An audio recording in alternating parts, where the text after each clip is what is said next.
The encrypted transmission crackled through the communications array at 3:47 hours, bypassing every protocol, every firewall, every safeguard that Central Command had erected around Operation Nightfall.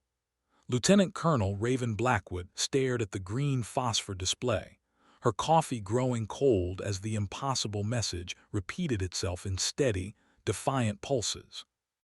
The signal originated from Grid Square 7 Alpha 9, deep in the Kandahar Mountains, a location that, according to every intelligence report, every satellite sweep, every drone reconnaissance mission was supposed to be empty, dead, silent as a tomb. But someone was out there, someone with access to military encryption codes that hadn't been used since the Kosovo conflict, someone who knew call signs that existed only in classified archives, locked away in Pentagon vaults that required presidential clearance to access. The message was brief, clinical, devastating. Overwatch 77 to any station, any station. I have eyes on the package. SEAL team compromised. Immediate extraction required. Authentication, Papa Whiskey 779er. Blackwood's fingers trembled as she reached for the secure phone. Papa Whiskey 779er. She knew that authentication code, had memorized it during sleepless nights 15 years ago when the world was different, when she was different, when Captain Isabella Reaper Voss was still alive. The operations center hummed with the white noise of a dozen workstations, junior officers monitoring feeds from the ongoing mission, their faces bathed in the blue glow of tactical displays. None of them understood what they were witnessing. To them, this was just another anomaly, another glitch in the system that would be resolved by morning coffee and a software patch. They hadn't served in the Shadow Wars. They hadn't watched good soldiers disappear into bureaucratic black holes, their service records scrubbed, their sacrifices erased. But Blackwood remembered. She remembered the funeral with the empty casket, the flag folded with mechanical precision and handed to a mother who asked too many questions, the official report that blamed pilot error, equipment failure, classified circumstances that couldn't be discussed even in congressional hearings. The transmission repeated, stronger now, cutting through atmospheric interference with the clarity of desperation. Somewhere in those mountains, beyond the reach of satellites and the protection of treaties, someone was calling for help using a dead woman's call sign. Someone who knew secrets that were supposed to be buried with classified honors. Blackwood's hand hovered over the phone. Making this call would trigger a chain reaction that would reach the highest levels of government. It would ask questions that had been answered. It would disturb graves that had been sealed. But the signal kept coming, relentless and impossible, carrying with it the weight of 16 years of carefully constructed lies. At 3:52 hours, Lieutenant Colonel Raven Blackwood picked up the secure phone and dialed a number that officially didn't exist. The conversation that followed would change everything, starting with a simple, devastating admission. "Sir, we have a problem. Reaper is alive." The war room erupted into chaos as every secure line in the Pentagon began ringing simultaneously. General Marcus Holloway stood at the center of the storm, his weathered face a mask of controlled fury as classified folders scattered across the mahogany conference table.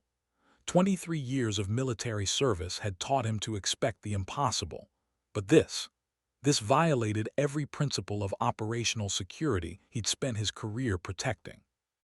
"Explain to me," Holloway said, his voice carrying the quiet menace that made colonels sweat and politicians reconsider their positions, "how a pilot who died in 2009 is currently transmitting from a location that doesn't officially exist." The assembled staff officers exchanged glances like children caught breaking windows. Admiral Chen spoke first, her voice steady despite the implications. "Sir, the transmission is definitely originating from the Kandahar region, Grid Square 7 Alpha 9. We've verified the encryption protocols. The authentication codes are legitimate." "Legitimate codes from a dead pilot," Holloway replied, each word dropping like a hammer blow. Isabella Voss died when her F-16 went down during Operation Desert Mirage. We have wreckage. We have forensics. We have a goddamn grave. Colonel Martinez cleared his throat, his tablet displaying satellite imagery that made everyone in the room uncomfortable. General, there's something else. The SEAL team that's supposed to be extracting the package, they've gone dark. Last communication was 18 minutes ago, and their GPS transponders are showing irregular movement patterns. The main display screen flickered to life, showing a real-time tactical overlay of the region. Red dots indicated the SEAL team's last known positions, scattered across the mountainside like drops of blood on snow. Their extraction timeline had been precise. In at 300, package secured by 400, extraction complete by 500. Military precision reduced to a timetable that now meant nothing. Holloway studied the screen, his mind calculating distances, flight times, the logistics of mounting a rescue operation in territory that 3 different governments claimed didn't fall under their jurisdiction. The Kandahar Mountains existed in a legal gray zone, a place where international law became flexible and accountability evaporated like morning mist. "What's the nature of the package they're extracting?" he asked, though something in his tone suggested he already knew the answer would complicate everything. Admiral Chen consulted her classified briefing folder, her expression growing more troubled with each page. Intelligence asset.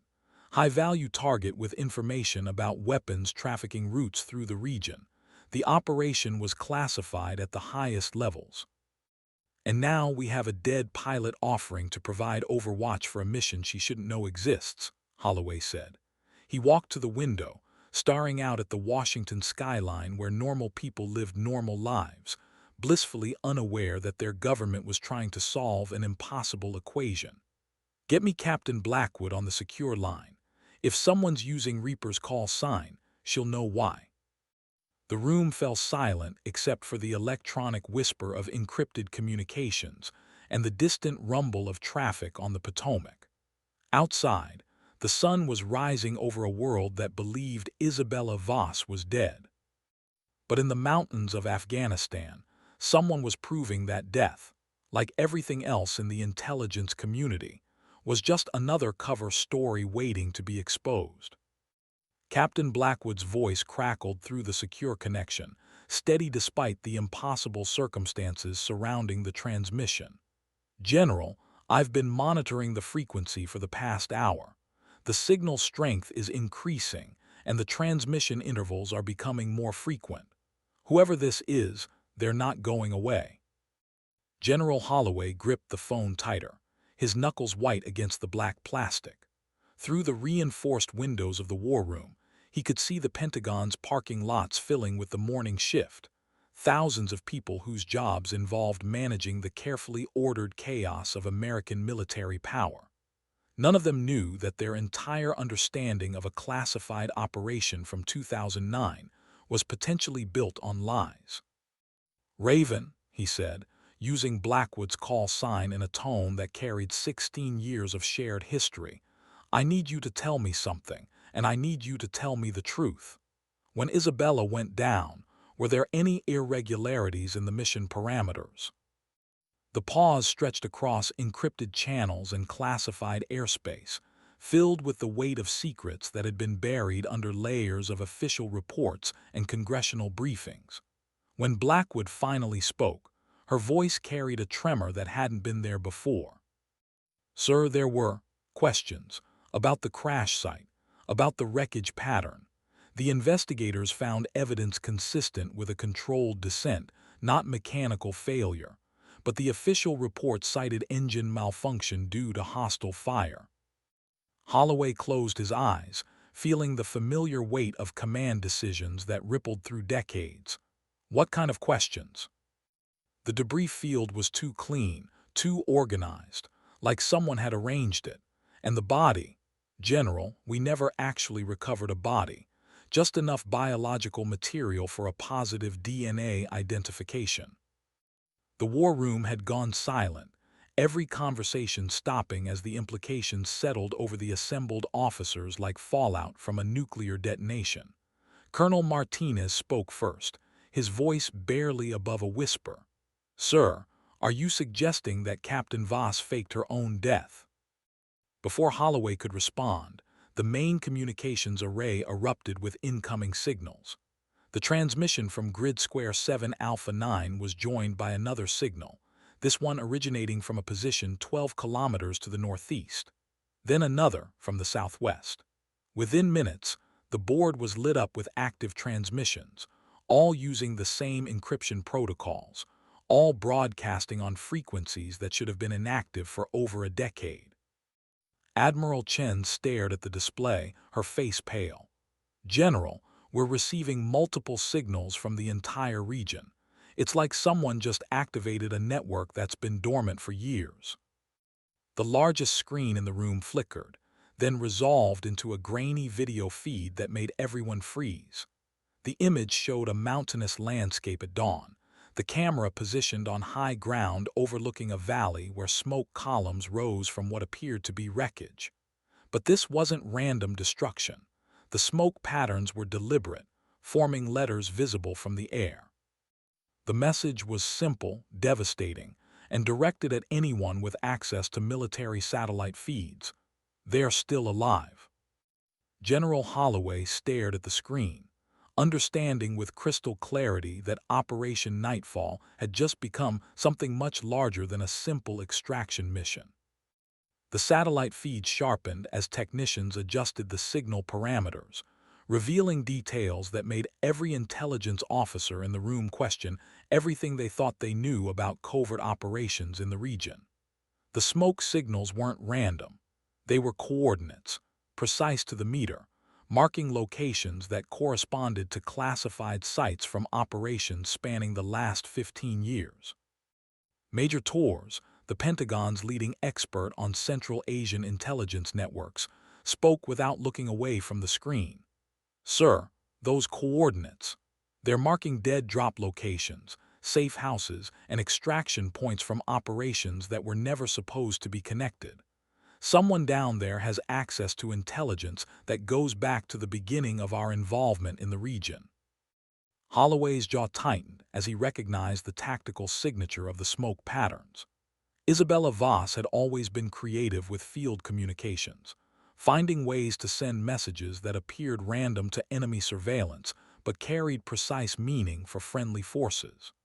During her service record, she developed innovative techniques for battlefield communication that had been classified and incorporated into special operations training protocols. "Patch me through to the SEAL team's backup frequency," he ordered. "If they're still operational, they need to know what they're walking into." The communications officer's fingers flew across his console, cycling through encrypted channels that existed in the gray zones between official military networks and Black Project communications. Static filled the room, punctuated by bursts of coded transmissions that could have been enemy chatter or friendly forces, the fog of electronic warfare making identification nearly impossible. Then, cutting through the interference like a blade through silk, came a voice that made everyone in the room stop breathing. Any station, this is Reaper 77. I have multiple hostile contacts moving on SEAL Team Bravo's position. They're walking into an ambush. Repeat, SEAL Team Bravo is walking into an ambush." The voice was female, calm under pressure, with the crisp diction of someone trained in military communications protocols. But more than that, it carried the vocal signature that acoustic analysis software would later confirm belonged to Captain Isabella Voss, whose voice prints were stored in classified databases that required presidential authorization to access. Colonel Martinez leaned forward, his face reflecting the green glow of the tactical display. "Sir, if that's really Captain Voss, how is she tracking a SEAL team that she shouldn't know exists?" Before Holloway could respond, the transmission continued, now with tactical precision that demonstrated intimate knowledge of current military procedures. "Bravo team, this is Overwatch. You have 8 contacts approaching from your 3 o'clock, approximately 400 meters out. Recommend immediate displacement to Grid Square 7 Alpha 7. I can provide covering fire from elevation. The SEAL team's response crackled through the static, confusion evident even through military discipline. Unknown station, identify yourself. How do you have our position?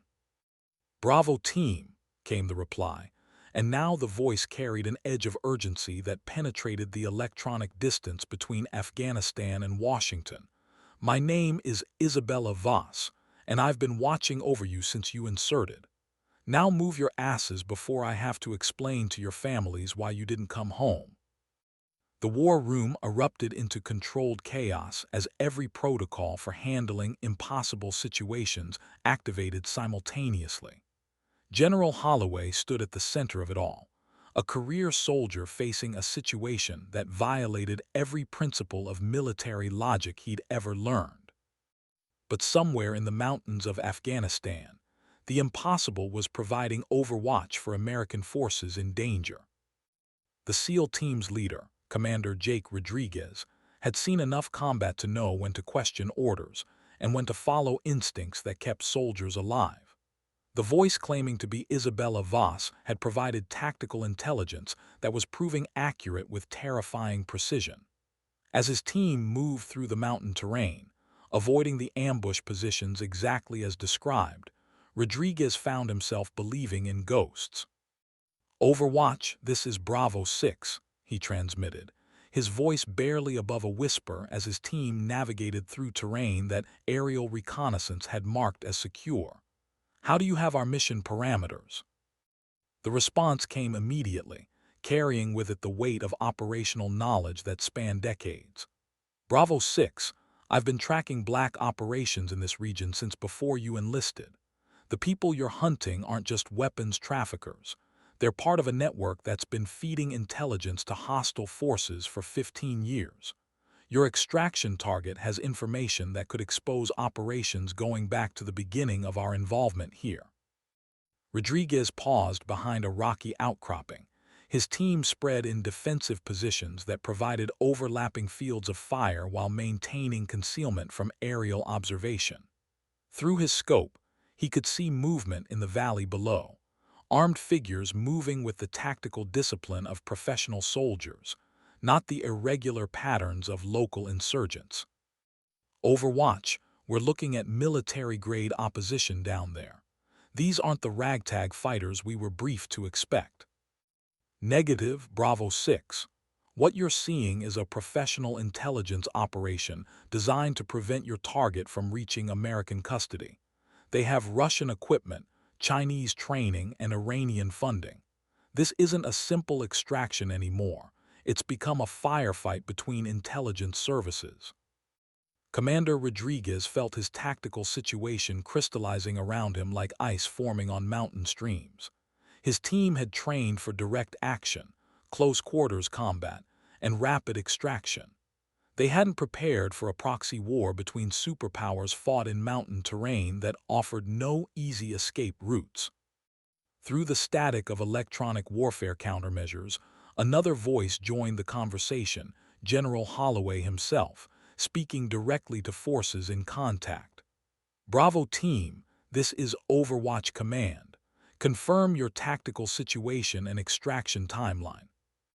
Overwatch Command, Rodriguez replied, his voice carrying the strain of command decisions made under fire. We are approximately 2 clicks from the extraction point, but hostile forces have the route blocked. We're looking at a reinforced squad with heavy weapons positioned in prepared defensive positions. The satellite feed in Washington showed the tactical picture with devastating clarity. The SEAL team was outnumbered, outgunned, and operating in terrain that favored the defenders. Standard extraction protocols would result in casualties that no mission was worth accepting. Then Isabella Voss spoke again, her voice cutting through the tactical confusion with the authority of someone who had spent years turning impossible situations into successful missions. Bravo team, I'm going to clear your path. When you see the fireworks, move fast and don't look back. Overwatch Command, you might want to explain to the State Department why an F-16 that doesn't officially exist is about to light up the mountain. The sound reached the SEAL team first, a distinctive whine of jet engines at full military power, echoing off mountain walls that had heard the sound of war for generations. Commander Rodriguez looked up to see an aircraft that shouldn't exist, painted in colors that didn't match any Air Force inventory, diving toward the hostile positions with the deadly grace of a bird of prey. The F-16 Fighting Falcon that screamed over their heads carried no national markings, no squadron identifiers, no trace of official military insignia. It was a ghost made manifest, a piece of military hardware that existed in the spaces between official records and classified budgets. As it pulled out of its attack dive, precision-guided munitions traced brilliant arcs through the morning air before impacting the defensive positions with surgical accuracy. "Bravo team, this is Reaper," came the transmission, now carrying the satisfaction of a pilot who had just reminded the world why she'd earned her call sign. "Your path is clear. Move now." But even as the SEAL team began their movement toward the extraction point, new contacts appeared on thermal imaging, reinforcements moving in from multiple directions, converging on the area with the coordination of a well-planned military operation. Commander Rodriguez realized that their simple extraction mission had become something much more dangerous, a direct confrontation between intelligence services that could trigger international incidents with global implications. And somewhere above them, a pilot who was supposed to be dead was preparing to engage targets that weren't supposed to exist, using aircraft that had never been officially built. The Pentagon's Situation Room had become a nerve center for managing a crisis that officially couldn't be acknowledged. General Holloway stood before banks of monitors, displaying real-time satellite feeds, communication intercepts, and tactical overlays that painted a picture of American forces engaged in combat with unidentified hostiles in territory that 3 different governments claimed fell outside their jurisdiction. "Sir," Admiral Chen reported, her voice steady despite the implications, "we're intercepting communications in Russian, Mandarin, and Farsi. This isn't a random firefight. It's a coordinated operation involving multiple intelligence services." The main screen showed the tactical picture with brutal clarity. The SEAL team was moving toward their extraction point, but hostile forces were repositioning to cut off their escape routes. Above them, the aircraft piloted by someone claiming to be Isabella Voss was engaging targets with precision that suggested intimate knowledge of the terrain and enemy positions. Major Torres looked up from his intelligence workstation, his face reflecting the glow of classified databases that were revealing connections spanning decades. "General, I've been cross-referencing the coordinates from the smoke signals with historical intelligence reports. Every location corresponds to operations where American personnel were killed or went missing under suspicious circumstances." Holloway felt the weight of command decisions that rippled through time, understanding that they were looking at evidence of a systematic compromise of American intelligence operations in Central Asia. "How long has this been going on?" "Sir, if the pattern holds, someone has been feeding operational intelligence to hostile forces for at least 15 years. The casualties we attributed to bad luck or enemy capabilities. They might have been the result of deliberate intelligence breaches."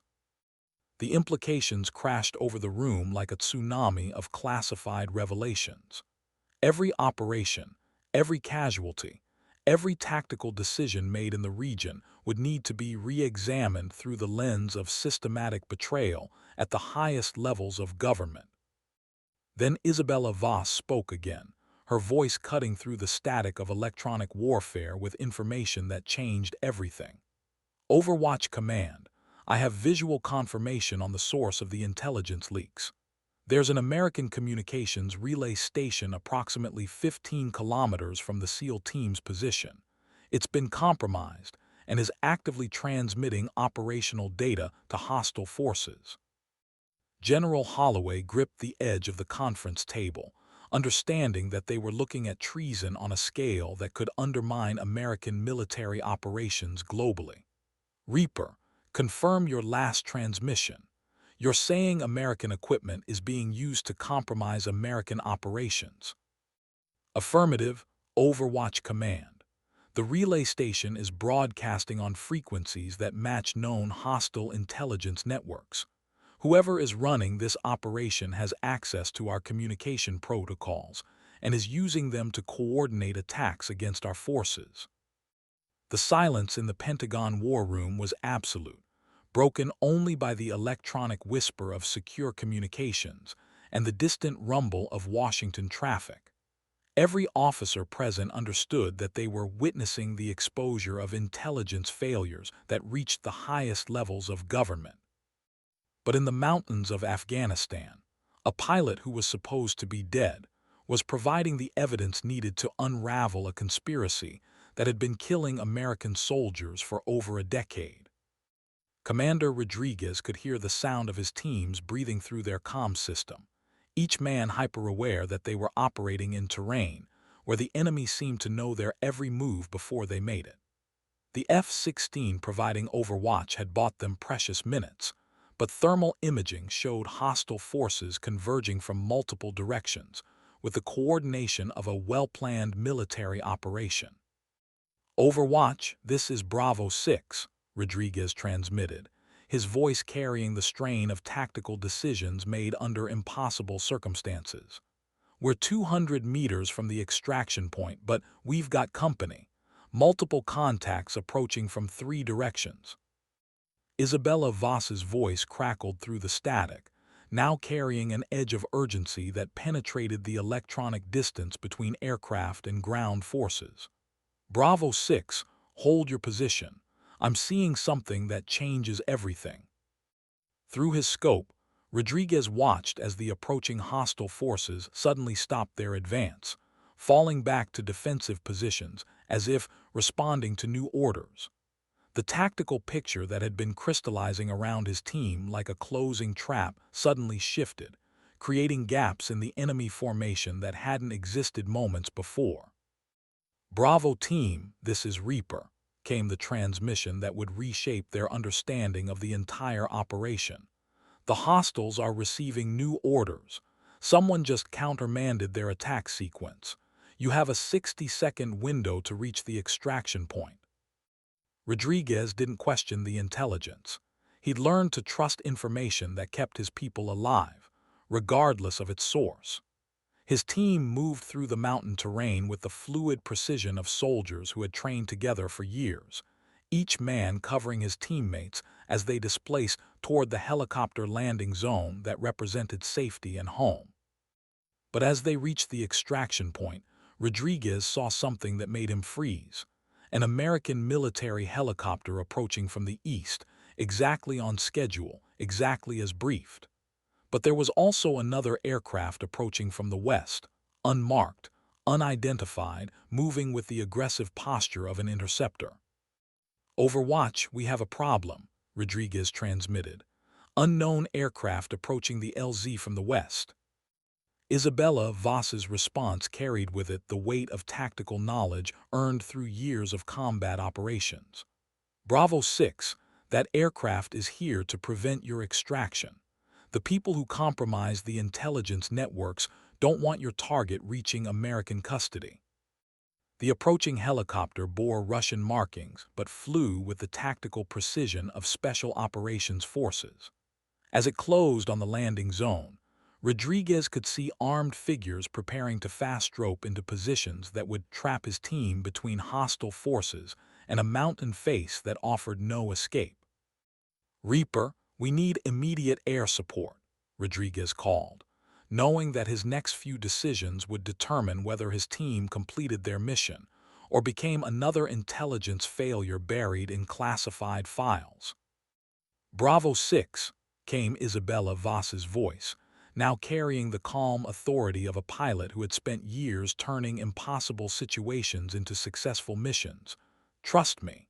When I tell you to move, run for the American bird and don't look back." Above them, the F-16 that shouldn't exist was preparing to engage an enemy that wasn't supposed to be there, while American forces waited for extraction from a mission that had revealed secrets too dangerous for official acknowledgement.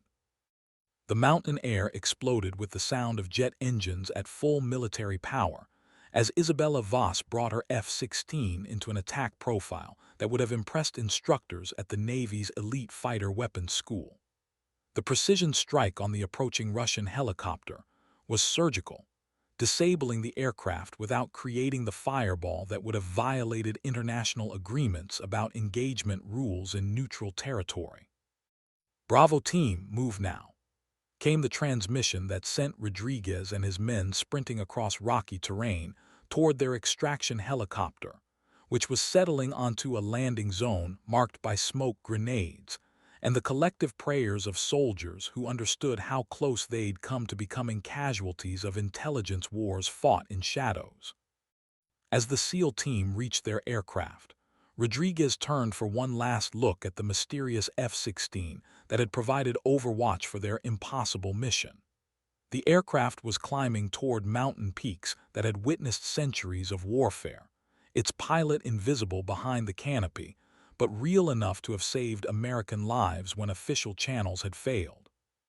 "Reaper, this is Bravo 6, Rodriguez transmitted as his helicopter lifted off from the landing zone. "Thank you for the assist. How do we contact you for debrief?" The response came through static that seemed to carry the weight of 16 years of carefully guarded secrets. "Bravo 6, tell your commanders that some debts can only be paid by soldiers who remember what service means. And tell them Isabella Voss says the war isn't over." But even as the SEAL team helicopter headed toward safety, new developments were unfolding in the Pentagon Situation Room that would transform their tactical success into a strategic nightmare. The intelligence asset they'd extracted, the target whose information was supposed to expose weapons trafficking networks, had been carrying data that revealed the scope of intelligence compromises reaching the highest levels of government. Major Torres looked up from his analysis workstation, his face reflecting the blue glow of classified databases that were revealing patterns too devastating for casual acknowledgement. "General, the target's intelligence package. It contains communication intercepts proving that American operational data has been systematically compromised for over a decade." General Holloway stared at the analysis scrolling across multiple screens, understanding that they were looking at evidence of treason that could undermine American intelligence operations globally. Phone numbers, bank accounts, communication protocols, a complete network diagram of how classified information had been flowing to hostile intelligence services. "Sir," Admiral Chen added, her voice carrying the weight of implications that reached beyond military concerns into the realm of international crisis management. "Some of these communication intercepts reference current operations, ongoing missions that are now compromised because of this intelligence breach." The realization hit the room like a physical blow. They weren't just looking at historical intelligence failures, but at active threats to American forces currently deployed in classified operations around the world. Every mission, every operation, every tactical decision made in the past months would need to be reevaluated through the lens of systematic betrayal. And somewhere in the mountains of Afghanistan, a pilot who was supposed to be dead had provided the key to unraveling a conspiracy that threatened the foundation of American military power. The interrogation room in Bagram Air Base was designed for extracting information from hostile forces, but the man sitting across from Colonel Martinez wore the uniform of an American intelligence officer. The target extracted by the SEAL team had identified himself as CIA operative David Kellerman, and the data he carried contained evidence that would reshape American understanding of intelligence failures spanning 15 years. "Colonel," Kellerman said, his voice carrying the exhaustion of someone who had spent months documenting systematic betrayal while maintaining deep cover. What I'm about to tell you will require presidential authorization to act upon. The intelligence compromises you've discovered aren't the result of enemy penetration. They're the result of deliberate cooperation between American intelligence officials and hostile foreign services. Martinez felt his understanding of military service crystallizing around a reality too devastating for easy acceptance. Are you telling me that American intelligence officers have been selling operational data to enemy forces? Kellerman opened a briefcase that contained documents bearing classification markings that required special handling procedures and congressional oversight to access. I'm telling you that a network of American officials has been systematically compromising operations in exchange for financial compensation and political protection. The casualties we've attributed to enemy capabilities were actually the result of deliberate intelligence sharing. The documents spread across the interrogation table told a story that spanned administrations, political parties, and intelligence agencies. Bank records showing payments from foreign intelligence services to American officials. Communication intercepts proving coordination between American personnel and hostile forces. Operational schedules shared in advance with enemy commanders. Colonel Martinez stared at evidence that violated every principle of military service he'd sworn to uphold. How long has this been going on? According to my investigation, the network has been operational since at least 2009, possibly longer. The people involved include senior intelligence officials, defense contractors, and political appointees who saw classified information as a commodity to be traded rather than protected. The implications crashed over Martinez like a tsunami of classified revelations. Every operation that had gone wrong, every casualty that had been attributed to bad luck or enemy capabilities, every intelligence failure that had been explained as the fog of war, all of it would need to be re-examined through the lens of systematic betrayal. Who else knows about this? Martinez asked, understanding that they were looking at information that could trigger intelligence wars between allied nations and undermine American credibility globally. Kellerman's expression carried the weight of someone who had spent months living with secrets too dangerous for casual revelation. 3 people knew the full scope of the network. 2 of them are dead. I'm the third. The silence in the interrogation room was broken only by the electronic whisper of recording equipment and the distant sound of aircraft operations that represented the normal rhythm of military life. But Martinez understood that nothing about American intelligence operations would ever be normal again. The pilot who provided overwatch for our extraction, he said, pieces of an impossible puzzle falling into place. She knew about the network. Kellerman nodded, his expression reflecting the complicated emotions of someone who had spent years working with a person who was supposed to be dead. Isabella Voss has been conducting her own investigation for 16 years. When she discovered evidence of the intelligence compromises, certain people decided she represented an unacceptable security risk. Colonel Martinez felt the world shifting beneath his feet as he understood the implications. They faked her death to silence her. They tried to kill her, Kellerman corrected, his voice carrying an edge that suggested personal knowledge of assassination attempts and survival decisions. But Isabella Voss is harder to kill than they expected. She's been operating independently ever since, gathering evidence and protecting American forces when official channels failed. The revelation transformed everything Martinez thought he knew about military service, loyalty, and the price of protecting classified information from those who saw it as a commodity to be sold to the highest bidder. General Holloway stood in the Pentagon's most secure briefing room, facing a collection of senior officials whose security clearances required presidential authorization and whose decisions could reshape American foreign policy within hours.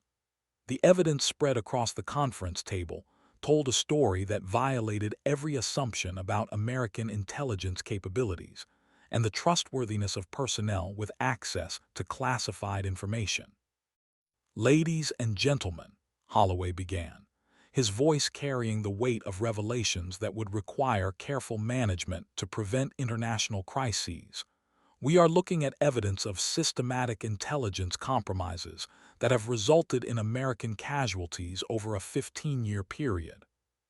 Secretary of Defense Margaret Walsh studied the documents with the clinical precision of someone trained to evaluate threats to national security. "General, are you telling us that American intelligence officers have been deliberately sharing operational data with hostile foreign services?" "Yes, ma'am.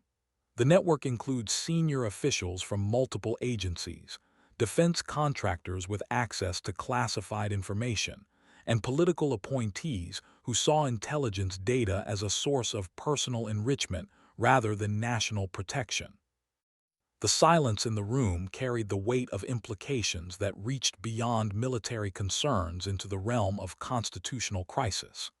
Every operation, every diplomatic initiative, every international agreement made in the past decade would need to be reevaluated through the lens of systematic betrayal.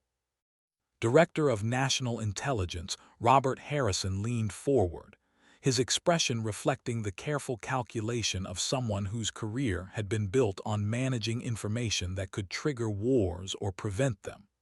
"General, what's your assessment of current operational security?" Holloway consulted his briefing folder, knowing that his next words would reshape American intelligence operations globally. "Sir, we have to assume that every operation conducted in the past 15 years has been compromised. Current missions are operating under the assumption that hostile forces have access to our communication protocols, operational schedules, and tactical procedures." The implications crashed over the assembled officials like a wave of classified revelations. Diplomatic initiatives that had failed because of seemingly coincidental intelligence leaks. Military operations that had encountered unexpected resistance from enemy forces that appeared to know American tactics in advance. Intelligence assets who had been captured or killed because their cover identities had been somehow compromised. Secretary Walsh spoke first, her voice carrying the authority of someone who understood that military crises required immediate action regardless of political complications. "What do you recommend as our immediate response?" "Ma'am, we need to assume that current communication protocols are compromised and implement emergency security measures for all ongoing operations. We also need to conduct a comprehensive review of personnel with access to classified information."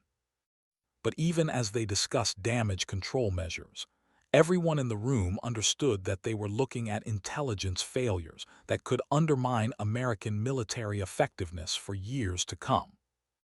"There's one more thing," Holloway added, his expression reflecting the complicated emotions of a career soldier forced to acknowledge uncomfortable truths.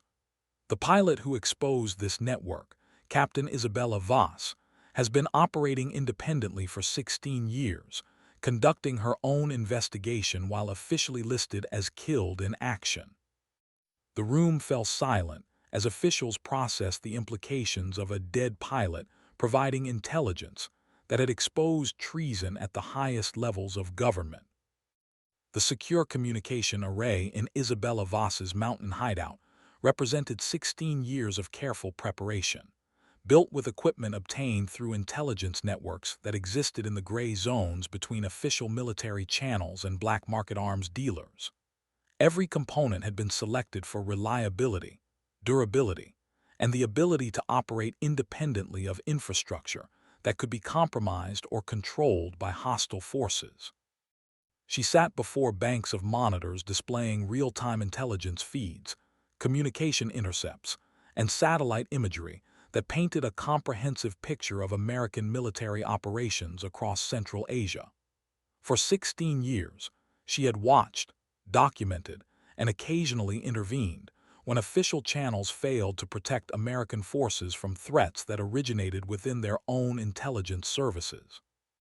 The mission to extract CIA operative David Kellerman had been the culmination of her investigation, the moment when all the carefully gathered evidence could finally be delivered to officials who had the authority and integrity to act upon it.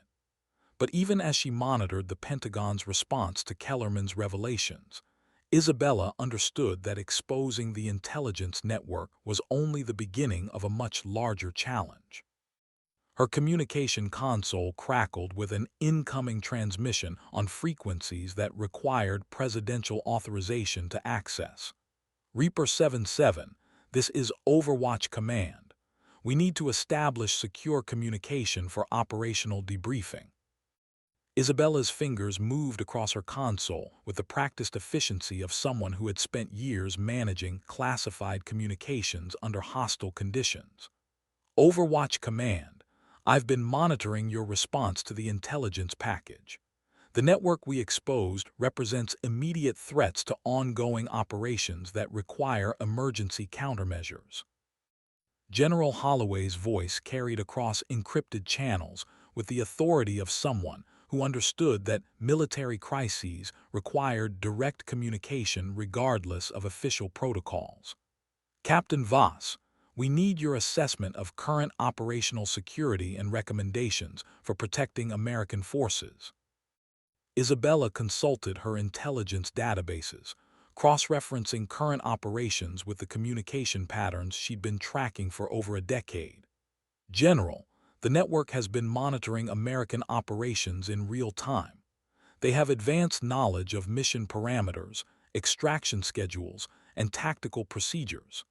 Any operation conducted using standard protocols should be considered compromised. The implications of systematic intelligence compromise were staggering in scope and devastating in their potential consequences. Every American soldier, every intelligence asset, every diplomatic initiative operating in regions where the network maintained influence was potentially at risk from hostile forces armed with American tactical intelligence. Captain, came Admiral Chen's voice, joining the conversation with questions that addressed the fundamental challenge of rebuilding operational security. How do we protect current missions while investigating the full scope of the compromises? Isabella's response carried the weight of tactical knowledge earned through years of independent operations.